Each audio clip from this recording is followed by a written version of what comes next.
Graça e paz nos sejam multiplicados todos os dias de nossa vida. E nesse momento onde nós queremos meditar sobre essa história, sobre essa parábola que Jesus conta, do rico e do Lázaro. E o tema da mensagem é: o que acontece no momento da nossa morte? Pode sentar-se. Queridos irmãos e irmãs em Cristo Jesus, nós estamos lendo o livro de Lucas e nessas últimas leituras, a partir do Lucas 15, nós vemos Jesus fazendo sua última viagem para Jerusalém. Ele saiu da terra de Cafarnaum, Nazaré, arredores do mar da Galileia, onde ele vivia, e está subindo, passando de vila a vila, cidade em cidade, até Jerusalém, onde, como ele mesmo disse, ele vai dar a sua vida por nós. E são muitos os ensinamentos que nós estamos tendo. Algumas semanas atrás, nós vimos o ensinamento onde Jesus fala para os fariseus e saduceus, que eram gananciosos, que eram avarentos, falando da vida daquele produtor que colheu muito mais do que ele esperava, e então disse: nossa, que colheita, eu vou destruir meus celeiros velhos, que não cabe tudo aqui, eu vou encher esses novos celeiros, e agora eu tenho muito para viver tranquilo, comer, beber, para muitos anos. E Jesus disse: ele é louco, porque essa noite ele vai morrer, e tudo que ele ganhou, para quem vai ficar? O outro ensinamento que nós vimos na semana posterior foi quando Jesus foi criticado pelos fariseus e saduceus porque estava comendo, repartindo a sua mesa com publicanos, com pecadores, com prostitutas. E ele disse: vejam, eles falando conosco, ele come com esse tipo de gente. E então Jesus conta 3 pequenas histórias. A primeira, ele diz: tinha um pastor que tinha 100 ovelhas, uma delas se perdeu, e ele deixa essas 99 no aprisco e vai atrás da que se perdeu, e quando a acha, traz ela contente e se alegra com seus amigos. Tinha 100, perdeu 1%. E a segunda história que Jesus conta é de uma mulher que tinha 10 moedas, 10 dracmas. O dracma equivalia a um dia de trabalho, diríamos hoje R$200 cada dracma. E dessas 10 ela perdeu uma, e a casa estava escura, ela liga a luz, e ela varre, ela limpa até achar a dracma, e ela fala com as amigas: se alegrem comigo que achei a dracma perdida. Tinha 10, perdeu uma, perdeu 10%, e achou. A ovelha era 1%. E a terceira história, ele fala de um pai que tem 2 filhos. E o filho mais novo, rebelde, levado pela ideia dos amigos, diz: eu quero minha parte na herança, que eu quero me divertir, me dá o que me pertence. E o pai dá em valor monetário, dá em dinheiro, ele vai e torra tudo aquilo em festas, orgias, e de repente acaba o dinheiro. E quando acaba o dinheiro, nessas ocasiões os amigos somem. E então, lá trabalhando, cuidando de porcos, ele tem que comer daquela comida e diz: poxa, os trabalhadores do meu pai têm pão, eu tenho que comer esses restos, eu vou voltar e pedir um emprego, dizer: eu pequei contra o céu e diante de ti, me perdoa. E o pai, para surpresa dele, está esperando ele. E o abraça, não deixa nem ele terminar de falar, o abraça, o acolhe, põe uma sandália, que ele está pé descalço, põe uma roupa nova, põe um anel mostrando a aceitação da família, manda matar o bezerro cevado, fazer um churrasco, uma festa. E então, o filho mais velho está voltando e escuta aquela festa e pergunta para o empregado: que festa é essa? E um dos empregados diz: teu pai está muito feliz. Teu irmão mais novo, que estava perdido, foi achado. Como ele disse, estava morto, ele reviveu e estava fazendo uma festa. O que é isso? E ele fecha a cara e não quer entrar. E o pai vai lá e diz: meu filho, o que é isso? Que é isso? Como que é isso? Esse teu filho gastou todo o dinheiro com prostituta, com vagabundagem, e agora tu não recebe uma festa? Eu estou o tempo todo em casa. E aí nunca fiz festa com os meus amigos. O pai disse: meu filho, tudo que é meu, pode fazer festa na hora que quiser. Nunca te faltou nada. Entra. E a história termina aqui. A gente não sabe se ele entrou ou não entrou. Por quê? Porque Jesus contou essa história para os fariseus e saduceus que estavam criticando a ele por receber os perdidos. A ovelha era 1% de 100. A moeda era 10% de 10. E aqui parece que era 50%. O filho mais novo tinha se perdido, mas na verdade os dois estavam perdidos. Um fora de casa e um dentro de casa. E a história não deve ser sobre o filho pródigo, o filho perdido, mas sobre o pai amoroso que recebeu a Deus. E quando Jesus termina a história aí, a gente não sabe se o filho mais velho entrou ou não. Era para os fariseus e saduceus pensarem, porque eles que criticaram. Será que eles entraram ou não? Essas histórias que estão se seguindo terminam na de hoje, aonde Jesus então agora olha para os discípulos e diz: tinha um homem muito rico que fazia festa todos os dias. O texto diz: se regalava esplendidamente, se vestindo com as melhores roupas. E essa era a vida dele. Tinha riqueza e vivia da riqueza. Jesus não disse se essa riqueza foi construída com trabalho, se veio de herança, ou foi de corrupção, de enganar alguém e levar vantagem. Não. E Jesus também não diz o nome do rico. Isso é interessante, porque nós conhecemos quem? Nós conhecemos os ricos. O nome deles estão nas páginas sociais, estão na mídia o tempo todo. Tem até a revista Forbes, que sempre elenca lá os homens mais ricos do mundo. E a gente conhece os ricos, e muitas vezes a gente quer ser que nem eles, quer ter o que eles têm. E Jesus apenas diz: havia um rico, não no meio. Entretanto, Jesus também diz: e havia um mendigo chamado Lázaro, que desejava se alimentar das migalhas que caíam da mesa do rico. A gente não sabe nem se ele conseguia. Jesus diz que ele desejava, mas que ele estava lá no portão, junto com os cães que vinham lamber as suas feridas. Lázaro. Será que Lázaro era o nome dele? Provavelmente sim. Mas por que eu estou fazendo essa pergunta? Porque o nome Lázaro, ele tem um significado muito importante. Lázaro significa aquele que se agarra na misericórdia do Senhor.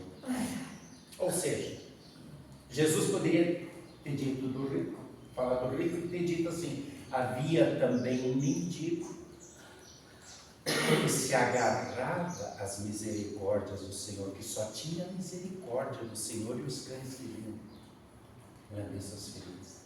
Mas provavelmente o nome era Lázaro também, porque aí a história continua.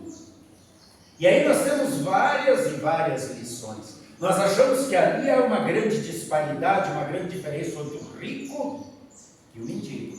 Mas a grande diferença vem agora. Primeiro ensinamento: no momento da morte, existem duas portas abertas. Uma do céu e uma do inferno. Só há duas portas. É isso que Jesus diz. E ele diz que de lá não tem saída. São duas portas só de entrada. Jesus diz que o rico morre e vai para o inferno. A sua alma imediatamente estava no inferno. Lázaro morre e é levado para o céu. Esse é o primeiro ensinamento. No momento da morte, assim como Jesus disse depois para aquele bandido lá da cruz, disse: hoje tu vai estar comigo no paraíso. É ali que é decidido o destino eterno de cada um. Qual porta a gente vai entrar, cada um vai decidir. Segundo ensinamento: não foi a riqueza nem a pobreza que decidiu. Não era o fato de ser rico. Abraão era um muito rico. Salomão foi um homem muito rico. Davi foi um homem muito rico. Mas eles não se prendiam à riqueza. Eles não viviam para a riqueza. Todos nós necessitamos do dinheiro.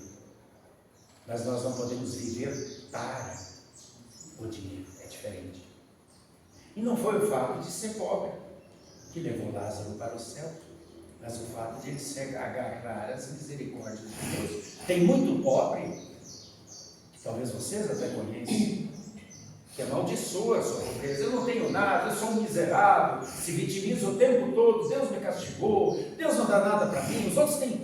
Ele não fez em momento nenhum isso, poderia ter feito, mas ele se agarrava às misericórdias do Senhor. Então não é a riqueza nem a pobreza que define o lugar de nós.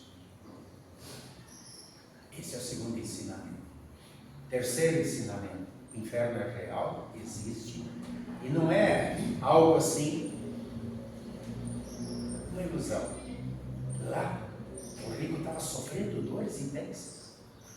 É algo real, é algo consciente. Vejam, no momento em que morreu foi para o inferno. Então nós podemos ver, Jesus disse que ele foi sepultado. Imagine as honrarias, imagine as caravanas, imagine os elogios dos seus amigos. Ele foi um homem muito bom, ele dava muitas festas, ele ajudava muita gente. Enquanto cada pasada de terra caía sobre o seu caixão, ele lá no fundo, no inferno, dizendo: eu estou sofrendo muito desse fogo que não apaga. Foi o que eu desfiz. Eu estou em dores, em tormento, me ajuda. Lázaro, Abraão, me ajuda. Então Abraão diz: existe um grande abismo, ninguém sai mais daí. Como eu falei antes, 2 portas de entrada, não tem mais porta de saída.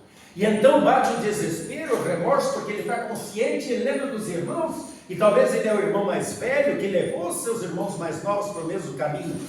E ele diz: mas pai, eu tenho 5 irmãos, é preciso que alguém vá avisar. Se voltar alguém do mundo dos mortos, se Lázaro for lá, eles vão acreditar. E Abraão diz: lá, todos têm a mesma oportunidade. Eles têm a Bíblia, Moisés, os profetas, nós temos os apóstolos, os evangelistas, nós temos a Bíblia.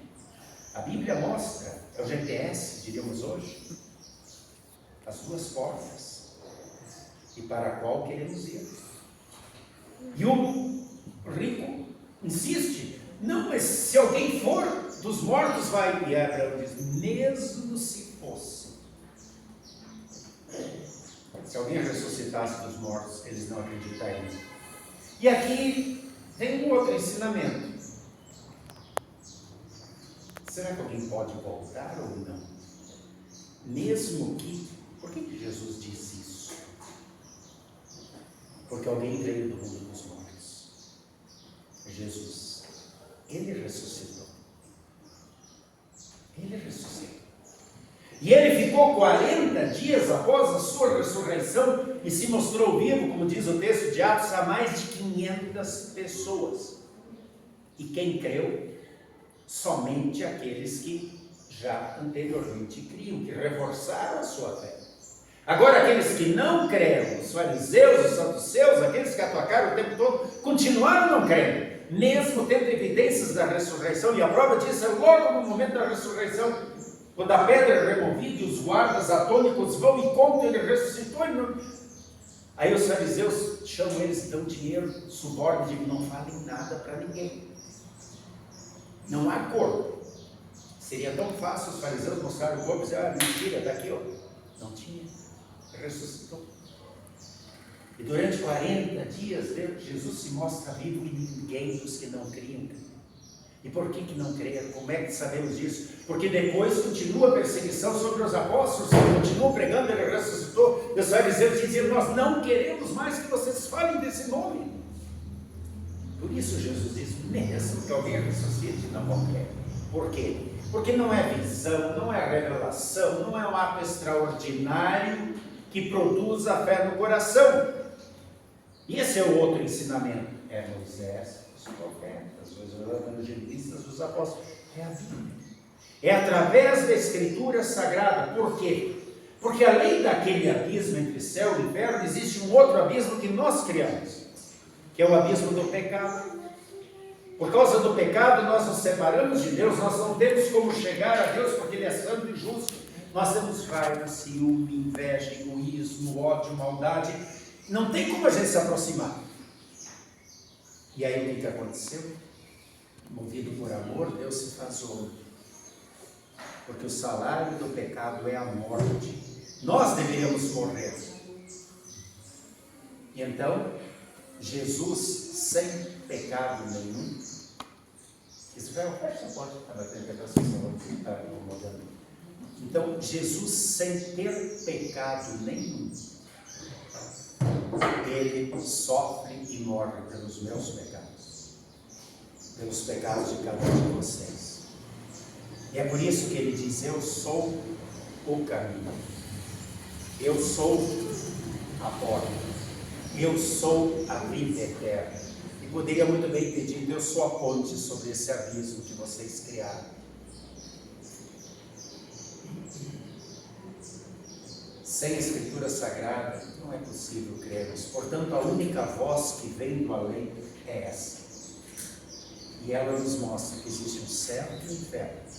Um Deus amoroso que faz tudo para nos salvar, apesar de muitas vezes escolhermos o outro caminho. O caminho sem Deus. Que cada um de vocês, que todos nós possamos ser Lázaros. Pessoas que se agarram à misericórdia de Deus.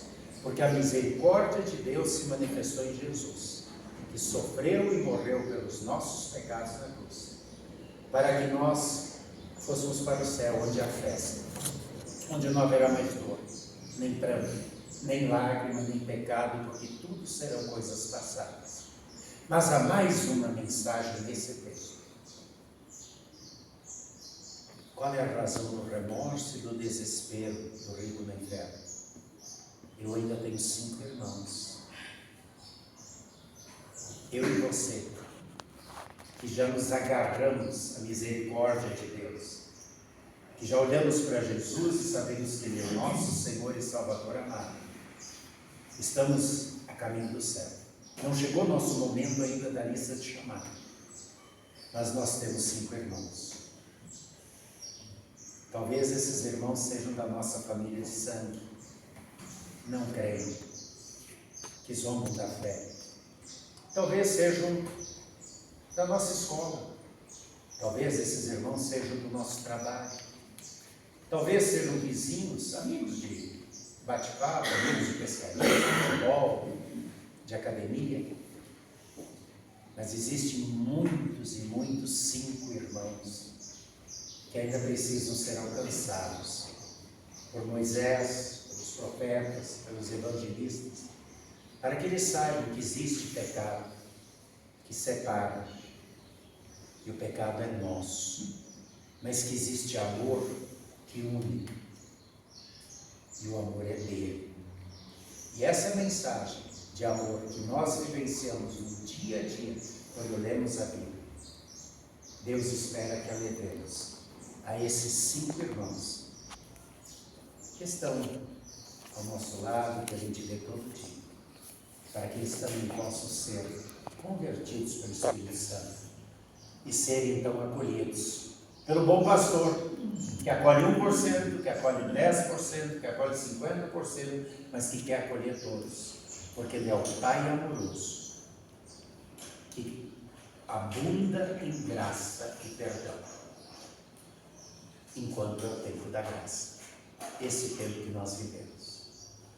Portanto, não temamos o momento da morte, mas vivamos bem a vida, na mensagem do amor que nos foi dada, nos agarrando à misericórdia do Senhor e levando esse amor para aqueles que ainda estão no caminho errado. Que Deus nos use como seus instrumentos de amor, de perdão, de reconciliação, de salvação. A conversão é com o Espírito Santo, mas quem vivencia esta fé todo dia somos nós. Depois, só há 2 portas de entrada. Agora é o momento.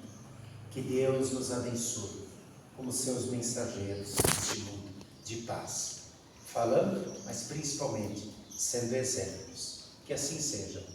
Amém. Amém. E a paz de Deus, que excede o entendimento humano, guarde corações e mentes em Cristo Jesus, até o grande dia, quando chegaremos lá e Ele vai dizer: vinde, que eu preparei um lugar para cada um de vocês. Amém.